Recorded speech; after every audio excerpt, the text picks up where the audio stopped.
Released in 2011, the Nintendo 3DS changed handheld gaming forever. It brought 3D gameplay without glasses and delivered unforgettable titles like Pokémon X and Y and The Legend of Zelda: Ocarina of Time 3D. This console wasn't just about graphics. It offered unique experiences that immersed us in vibrant worlds filled with adventure.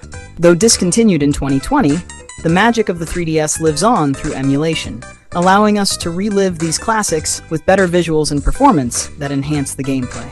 Hey everyone, it's Kuro here. For me, the 3DS is one of the best consoles to emulate, not just because of its amazing library of games, but because you don't need a super powerful device to do it. There's something incredibly special about revisiting these games, whether it's exploring Hyrule or battling in Pokémon tournaments. The nostalgia hits hard, reminding us of those unforgettable moments spent gaming. Today, I'm thrilled to share the best 3DS emulators so you can embark on these adventures yourself and experience that nostalgia all over again. First, let's talk about Limuroid. It's not good.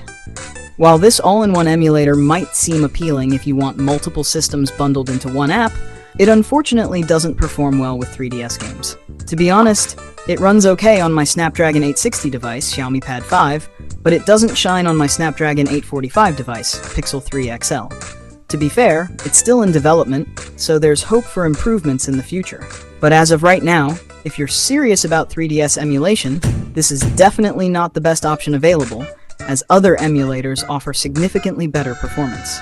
Now let's stop beating around the bush and get to the real talk. Citra and its forks.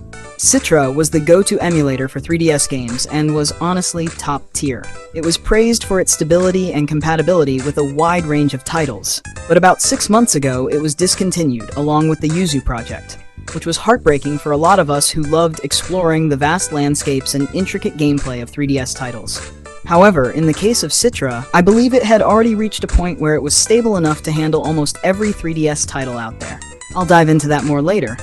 But just keep in mind that while Citra could still use further development, it's already a very solid emulator that many still rely on. So after Citra's discontinuation, we're left with three main options: Lime3ds, Mandarin, and Citra MMJ, which are forks of Citra developed by different teams. Based on my testing, Lime3ds offers almost the same performance as the final version of Citra.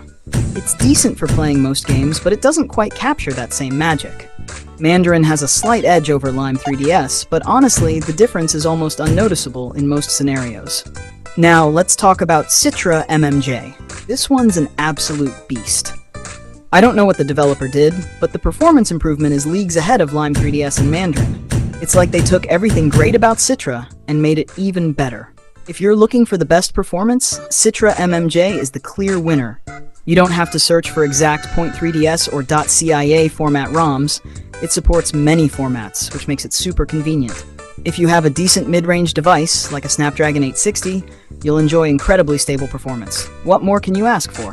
Citra MMJ is truly the standout choice for anyone looking to effectively emulate 3DS games. For better clarification, I compared Lime3ds with Citra MMJ in my tests. I kept the game speed at 120% for both to get a good feel for their performance. Since Citra MMJ was already smooth, I set its resolution to 3x, pushing the limits of what it could handle. Lime3ds struggled while screen recording at 3x and even 2x, so I had to keep it at native resolution to maintain some level of performance. Still, Citra MMJ felt noticeably smoother than Lime3ds throughout the tests. Though it might not be very clear in the video, you'll definitely experience the difference when you try it yourself, and I highly encourage you to do so. By the way, if you're enjoying this content so far, be sure to subscribe to my channel, as I create similar videos that dive deep into the world of emulation.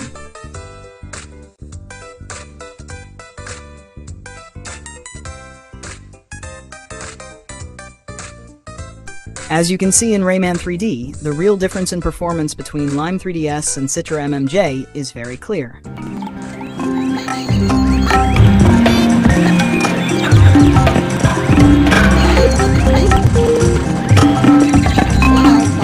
And that concludes our video. We can look forward to future updates for Lime3ds, but for now, the clear winner is Citra MMJ.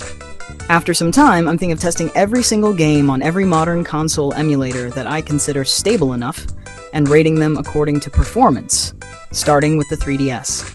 What do you think? I'd love to hear your thoughts on this. If you want to know the best emulator for Nintendo Switch, check out this video. Or if you're interested in the best PS2 emulator, watch this one. And yeah, that sums up the video. This is Kuro, signing off.